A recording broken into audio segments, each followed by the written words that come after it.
If you've ever searched for copy, you've probably seen videos claiming you can make thousands of dollars daily, but here's the truth. Most of those videos are either exaggerating or promoting scams.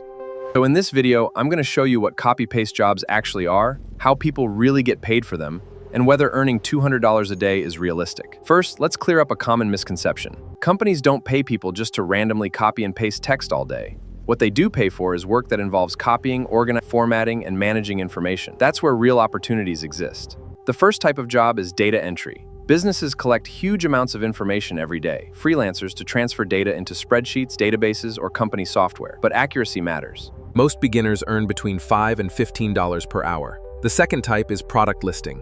Product listing. Online stores constantly add new products. Many store owners and publish listings. This is one of the closest things to real copy-paste job. Experienced freelancers can earn significantly more because they're helping businesses make sales. Now, let's talk about the $200 a day claim. Can it happen? Yes, but not as a complete beginner doing basic copy-paste tasks. Most people who earn $200 a day have multiple clients, years of experience. So if someone promises you hundreds of dollars a day for doing nothing and pasting, be skeptical. Real online jobs exist, but they still require effort, consistency, and reliability. Subscribe and turn on notifications, because that's exactly what this channel is all about.